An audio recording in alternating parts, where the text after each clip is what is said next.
मेरा नाम शिवानी है और मैं 25 साल की हूँ। मेरे दिल की धड़कन बहुत तेज़ धड़क रही थी। पता नहीं मुझे कैसे चैन आएगा। जो मैंने देखा था, क्या वो सच था? क्या इसीलिए रोहन ने मुझे आज तक बेसमेंट में जाने नहीं दिया? अब क्या करूँ? मैं तो किसी को बता भी नहीं सकती थी। खौफ और दहशत से मेरे चेहरे से हवाइयाँ उड़ रही थी। मैं वहाँ से जाने लगी। अगर रोहन ने मुझे देख लिया तो गज़ब हो जाएगा। सोचकर मैं अपने कमरे की तरफ भागी और कमरे में आकर मुझे अपनी बेबसी का एहसास होने लगा। किस्मत मुझे फिर उसी मोड़ पर लेकर आ गई थी जहाँ से निकलने के लिए मैंने कितने जतन किए थे। किस तरह मैंने रोहन का साथ पाया था, किस तरह उसका प्यार और विश्वास जीतने में कामयाब हुई थी। और आज वो सब देखकर मुझे सब खत्म होता नज़र आ रहा था।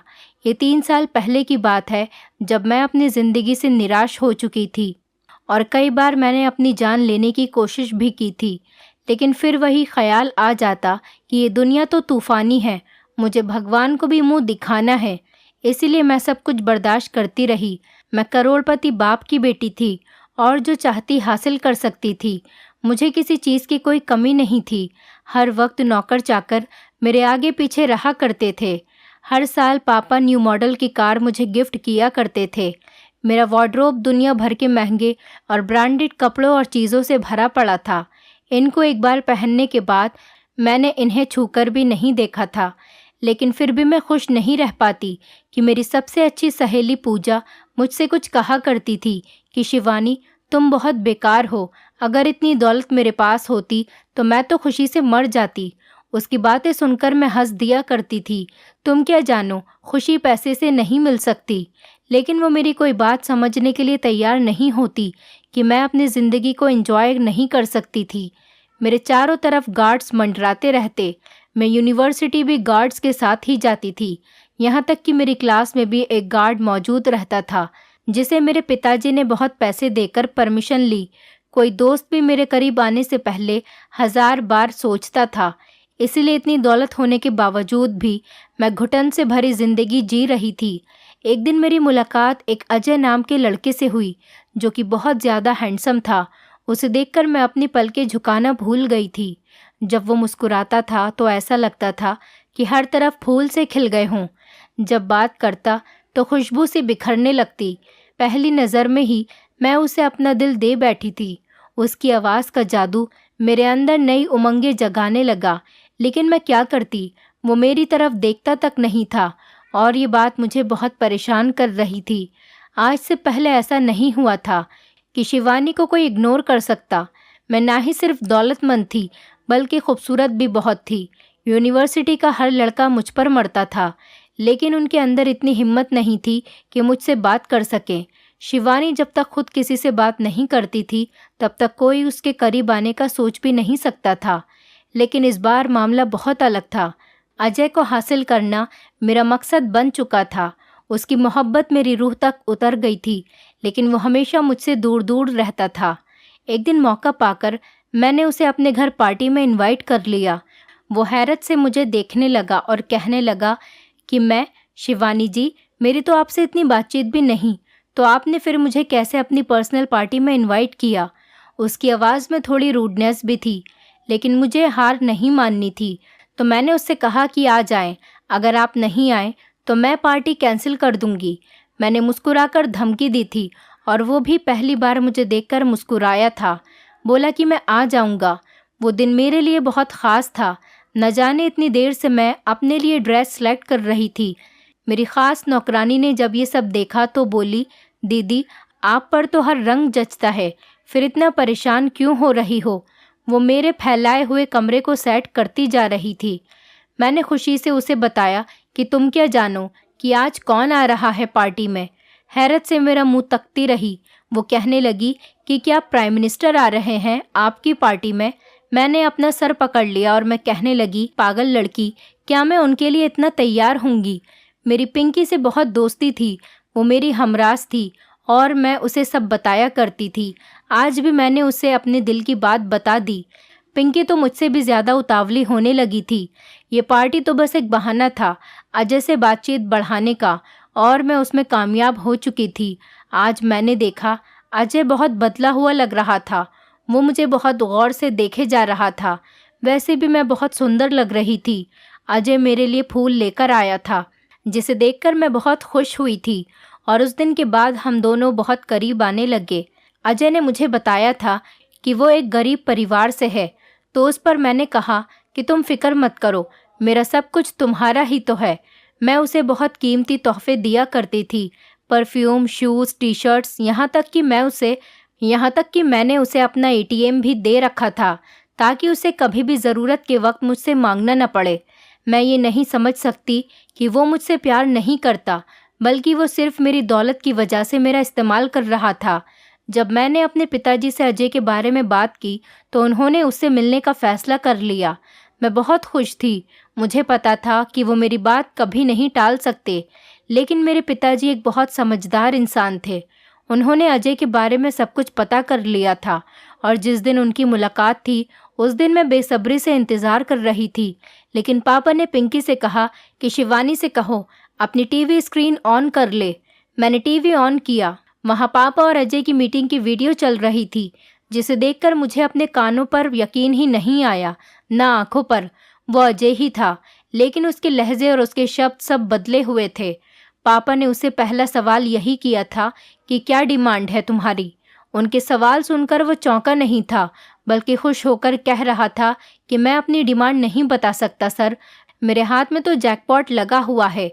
वो बहुत आराम से बात कर रहा था। पापा ने कहा, मैं तुम लोगों के लिए अपना कीमती वक्त बर्बाद नहीं कर सकता, इसलिए जल्दी कीमत बताओ और चलते बनो। उसने बताया कि मुझे एक कार, एक बड़ा सा बंगला और 50 लाख रुपए चाहिए। पापा ने अपनी चेकबुक निकाली और कहा, मिल जाएंगे, और उस पर पैसे लिखने लगे। बाकी के मामलात मेरे सेक्रेटरी से मिलकर फिक्स कर लेना और जहां बंगला पसंद हो ले लेना, लेकिन अब मेरी बेटी के करीब आने का सोचना भी मत। ये कहकर पापा उठ खड़े हुए थे और वो चेक उठाकर खुशी खुशी कमरे से निकला। ये सब क्या था? मुझे चक्कर आने लगे थे। पिंकी ने मुझे पकड़ लिया था। दीदी पानी पी लो, वो मुझे दिलासे देने लगी, लेकिन मैंने गिलास को दूर फेंक दिया। सब कुछ अपनी आंखों से देखने के बाद मेरे पास कोई सवाल नहीं बचा था। मैं पापा को कुछ कहती। पापा ने मुझे बताया था कि उन्होंने ये वीडियो इसीलिए बनवाई थी ताकि अजय इसके बाद भी कोई झूठ बोलकर मुझे अपने झांसे में न फंसा ले। बेटा, वो बाद में भी तुम्हें इस्तेमाल कर सकता था, ये कहकर कि तुम्हारे पापा ने मेरी इंसल्ट की, वगैरह वगैरह, और इसी वजह से मैं तुम्हें सब दिखाना चाहता था। जो लड़का तुम्हारी दौलत को चाहेगा वो कभी एक अच्छा पति साबित नहीं हो सकता, और मैं उसे अपनी दौलत तो दे सकता हूँ, लेकिन अपनी सबसे कीमती चीज़, अपनी बेटी नहीं दे सकता। पापा की बातें सुनकर मैं खुद को उनका मुजरिम समझ रही थी। मुझे ज़िंदगी से नफ़रत हो चुकी थी। मैंने खुद को एक कमरे में बंद कर लिया था, बाहर निकलना छोड़ दिया था, यूनिवर्सिटी जाना भी मैंने बंद कर दिया था। पापा मेरे लिए बहुत परेशान रहते थे, मगर वो मुझे कुछ कहते नहीं थे। शायद वो मुझे वक्त देना चाहते थे संभलने के लिए, लेकिन मुझे संभलते संभलते भी 1 साल लग चुका था। मैंने बहुत मुश्किल से खुद को समझाया था कि अजय के लिए मैं खुद को मुश्किल क्यों दे रही हूँ। कुछ महीनों के लिए मैं लंदन घूमने निकल गई, मैं खुद ये यादें भुला सकूं। जब मैं वहाँ से वापस आई तो पापा ने मुझे रोहन से मिलवाया। वो बहुत मैच्योर इंसान था और मुझसे 4 साल बड़ा था। देखने में वो नौजवान था, लेकिन मेरे दिल में अब किसी के लिए कोई जगह नहीं थी। जब पापा ने मुझे बताया कि वो मेरी शादी रोहन से करना चाहते हैं, तो मैंने उन्हें एक ही जवाब दिया कि पापा, जैसा आपको ठीक लगे वैसा कर लें। और वो बहुत खुश हुए थे और मैं उनको अब दुख देना नहीं चाहती थी। वैसे भी किसी न किसी से शादी तो करनी ही थी, तो पापा की पसंद से करने का फैसला कर लिया। एक दिन मैं दुल्हन बनी बैठी थी। मेरे दिल में कोई एहसास नहीं जागा था रोहन के लिए। रोहन ने आते ही मुझे खूबसूरत कंगन पहनाया और बहुत से वादे किए, लेकिन मैं जैसे कुछ सुन ही नहीं रही थी। और अब ऐसा होने लगा था, रोहन और मैं एक दूसरे से दूर दूर रहने लगे थे। हम में ऐसी कोई बात नहीं थी जो नए शादीशुदा जोड़े में होती है। लेकिन एक रात कुछ ऐसा हुआ जो सब कुछ बदल गया। उस रात अचानक एक खौफनाक तूफान आया। मैं घर में अकेली थी। तूफानी बारिश शुरू हो चुकी थी। ऐसे में बत्ती भी जा चुकी थी और उस वक्त घर में कोई नौकर भी नहीं था और डर से मेरे रोम रोम खड़े हो चुके थे। मैं डर डर के कमरे से निकली थी। मुझे अंधेरे से बहुत डर लगता था। उस वक्त मुझे कुछ पूछना था और मैं मेन गेट की तरफ भागने लगी। न जाने जैसे गेट से बाहर निकली और सड़क पर भागने लगी। हवाओं और बारिश के शोर के अलावा कोई नहीं था। अचानक मैंने देखा कि कार की हेडलाइट मुझसे टकराई। उससे पहले कि मैं संभल पाती, कार मुझसे टकरा चुकी थी। मुझे होश आया तो मैं हॉस्पिटल के बेड पर थी। मेरा सर बहुत दर्द कर रहा था।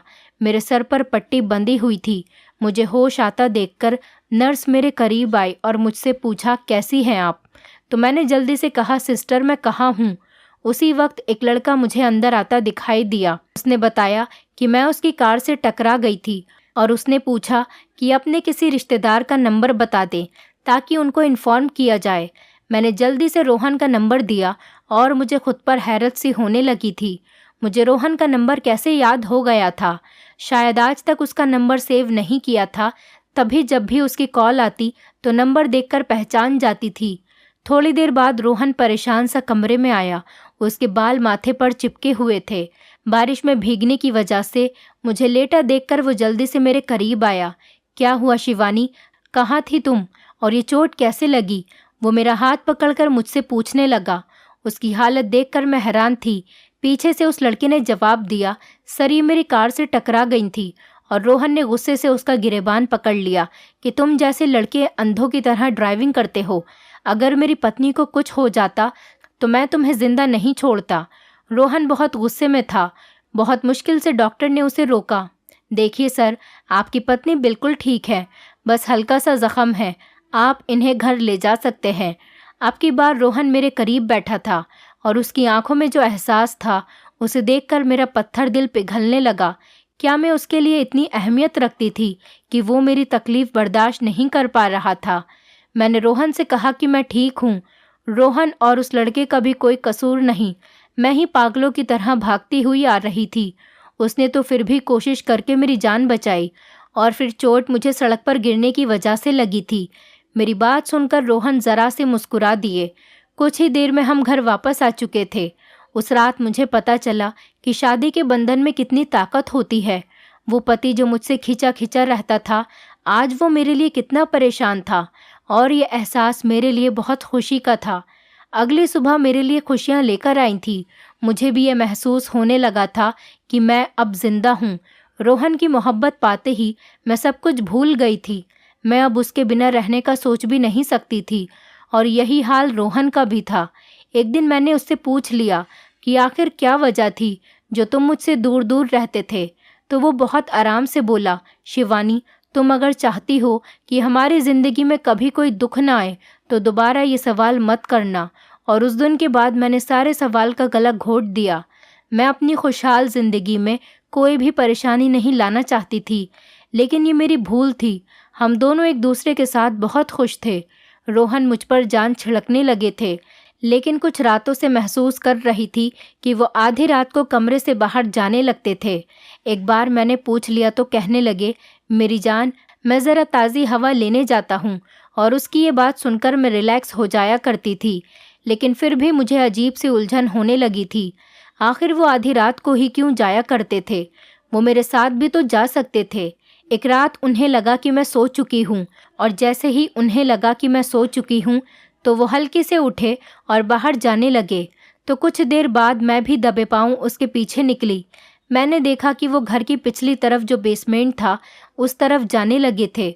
मुझे अजीब लगा कि वो तो हवा खाने जाते थे, तो बेसमेंट में हवा का क्या काम? बेसमेंट में फालतू सामान पड़ा था। मैं जब से इस घर में आई थी मैंने बस बेसमेंट बाहर से ही देखा था।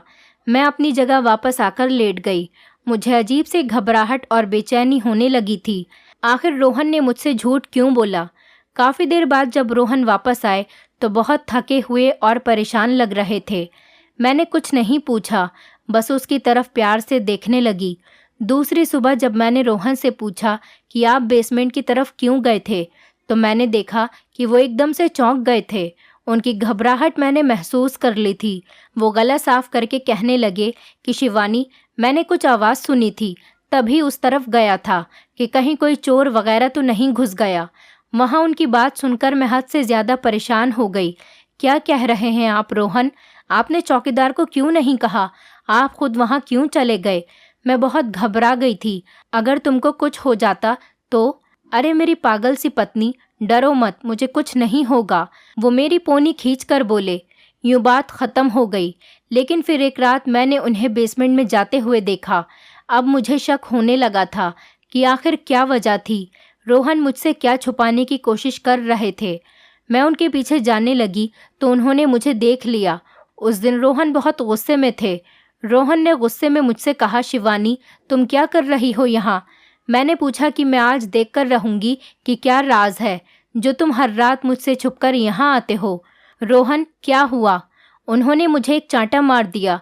मैं सुन्न होकर रह गई। रोहन, तुमने मुझ पर हाथ उठाया। मुझे यकीन नहीं आ रहा था। रोहन अब बहुत शर्मिंदा थे। कह रहे थे, मुझे माफ़ कर दो शिवानी, न जाने कैसे मेरा हाथ उठ गया। कभी वो अपना हाथ देखते, कभी मुझे। मैं रोती हुई कमरे में वापस आ गई थी और दरवाज़ा बंद कर लिया था। काफ़ी देर तक रोहन मुझे मनाने की कोशिश करते रहे, मगर उस वक्त मैं कुछ सुनना नहीं चाहती थी। सुबह जब मैं उठी तो रोहन ऑफिस जा चुके थे। मैं नाश्ता किए बिना सीधा बेसमेंट की तरफ जाने लगी। मेरी बेचैनी बढ़ती जा रही थी। आखिर ऐसा क्या राज था जो रोहन ने मुझ पर हाथ उठाया? लेकिन बेसमेंट में जाकर मैं निराश हुई। वहाँ सिर्फ फालतू सामान पड़ा था। मैंने हर जगह देख लिया, लेकिन मुझे ऐसा कुछ भी नज़र नहीं आया जिससे मुझे पता चलता कि रोहन यहाँ क्या करने आता है। मैं मायूसी से वापस पलटने लगी। इतने में ही पुरानी बाल्टी नीचे आ गिरी। मैं जल्दी से पीछे हटी। जहाँ से बाल्टी गिरी थी वहाँ एक संदूक पड़ा था। हैरत है, मेरी नज़र पहले क्यों नहीं पड़ी। मैंने जैसे ही संदूक खोला तो जो कुछ संदूक के अंदर था वो सब देखकर मेरी आत्मा फना होने लगी। कयामत ही तो टूटी थी मुझ पर। मैं घबरा कर वापस आ गई। रो रो कर मेरा बुरा हाल हो गया। एक बार फिर मेरे साथ वही हुआ। मेरी हालत ख़राब हो चुकी थी। उसी वक्त रोहन ने कमरे में कदम रखा। उसने मुझसे कहा कि ये क्या हालत बना ली है तुमने। वो परेशान सा मेरे करीब आया। मैंने कहा, रुक जाओ वहीं, मेरे करीब मत आना। मुझे सब मालूम पड़ चुका है कि तुम कौन हो। मैंने वो सारे पेपर्स और तस्वीर उसकी तरफ उछाली। अब रोहन मिट्टी का पुतला बनकर खड़ा था। तुम्हें मेरी दौलत चाहिए ना? तुम सब मेरी दौलत के पुजारी हो, इसीलिए शादी की थी तुमने मुझसे। मैं गुस्से में चिल्लाते हुई बोली जा रही थी। एक बार मेरी बात सुन लो, फिर जो चाहे सज़ा देना। मैं एक गरीब लड़का था और मुझे एक अमीर आदमी की लड़की से मोहब्बत हो गई थी, और उस लड़की ने मोहब्बत के जवाब में मुझे मेरे घर वालों के सामने बहुत रुस्वा किया। यहाँ तक कि सोशल मीडिया में भी मेरी पिक्चर्स लगाकर बहुत बुरी बातें लिखी। पिताजी ने मुझे घर से निकाल दिया। मेरी पढ़ाई तक छूट गई। सारे रिश्तेदार मेरा मजाक उड़ाने लगे। उस दिन मैंने फैसला किया कि अपनी इस इंसल्ट का बदला मैं हर अमीर लड़की से लूँगा। फिर मैं अमीर लड़की को अपने प्यार के जाल में फंसाता, उनके सामने खुद को एक अमीर घर का लड़का साबित करता और उनसे शादी कर लेता, और उनकी दौलत हासिल करने के बाद मैं उनको डाइवोर्स देकर वहाँ से दूर चला जाता। अब तक मैंने 4 शादियाँ की थीं। वो सब लड़कियाँ इसी लायक थीं, बहुत ही घमंडी। फिर मेरा अगला शिकार तुम थी। मैंने अपनी बातों से अंकल को अपने शीशे में उतारा, क्योंकि तुम किसी से नहीं मिलती थी। हमारी शादी हो गई। मुझे तुमसे कोई लगाव नहीं था। मुझे बस तुमसे अपना वही बदला लेना था जिसने मेरी इंसल्ट करी थी। लेकिन मुझे कुछ ही दिनों में महसूस होने लगा कि तुम सबसे अलग हो। इतनी अमीर होकर भी ज़रा सा भी गुरूर नहीं है। तुम नौकरों से प्यार से बात किया करती हो। मैं हैरत से देखा करता। शिवानी, तुम सबसे अलग थी। मैं चाहकर भी तुम्हें नज़रअंदाज नहीं कर पा रहा था, और मुझे पता ही नहीं चला कि मैं कब तुमसे मोहब्बत करने लगा। मुझे उस रात पता चला जब मैंने कुछ तूफ़ानी बारिश में तुम्हें घर पर नहीं पाया और गेट भी खुला हुआ था। तुम कहीं नज़र नहीं आई। मुझे लगा कि मैंने तुम्हें खो दिया। तुम्हें पागलों की तरह तलाश किया। बीच सड़क पर मैं रोता हुआ गिर गया। भगवान से कहने लगा कि एक बार मुझे मेरी शिवानी से मिलवा दो, मैं सबसे माफ़ी मांग लूँगा। फिर मुझे तुम्हारी खबर आ गई। मैं तुमसे बहुत मोहब्बत करता हूँ, तुम्हें खोने से बहुत डरता हूँ। इसीलिए आज तुम पर हाथ उठाया कि कहीं तुम वो सब न देख लो। अब वो आंसुओं से रो रहा था। शिवानी, तुम मुझे माफ़ कर दो। पहली और आखिरी बार, या अपने हाथों से मुझे मार डालो। मैं अभी सदमे में थी। मैंने उनके नाम, पते और तस्वीर जमा करनी शुरू की ताकि मैं उन सबसे माफ़ी मांग सकूं और उनको वो सब कुछ वापस कर सकूं जो मैंने उनसे लिया था। बस इसीलिए मैं हर रात बेसमेंट में बैठकर अपने लैपटॉप से उनसे बात करके उनका बैंक बैलेंस उनको वापस करता था और सारी डिटेल बनाकर उन्हें भेजा करता। ये सब मैंने तुम्हारे लिए किया है ताकि तुम्हारे रोहन में कोई बुराई न रहे, मेरी सज़ा तुम्हें ना मिले। शिवानी, मैं मर जाऊंगा अगर तुम मुझसे दूर हुई तो। वो मेरे कदमों में गिर गया था। मैंने झटके से उसे दूर किया कि रोहन, मुझे तुम पर एतबार आ गया है। तुम्हारी जगह मेरे कदमों में नहीं बल्कि मेरे दिल में है। मैं भी उसके साथ नीचे बैठ गई। वो मुझे देखे जा रहा था। काफ़ी देर तक मुझसे माफ़ी मांगता रहा और मैंने कहा कि मेरी एक शर्त है। वो हैरत से पूछने लगा कि वो क्या तुमने उनके पैसे वापस कर दिए? हाँ शिवानी, मैंने सब कुछ वापस कर दिया। तो फिर तुमने उनकी पिक्चर्स क्यों संभाल कर रखी? मैंने गुस्से में कहा। तो रोहन अपनी हंसी दबाते हुए और उन तस्वीरों के टुकड़े टुकड़े कर रहा था और डस्टबिन में डाल दिए और मैं खिलखिलाती हुई हंसती रही। मैं रोहन को खोने का सोच भी नहीं सकती थी और अब जब वो सिर्फ मेरा था तो मैं क्यों पुरानी बातों को संभाल कर रखती। दोस्तों, अगर आप हमारे चैनल पर नए हैं तो चैनल को सब्सक्राइब करें, वीडियो अच्छी लगी हो तो वीडियो को लाइक करें और हाँ, नोटिफिकेशन बेल को ज़रूर दबाएं ताकि अगली अपडेट सबसे पहले आपको मिले।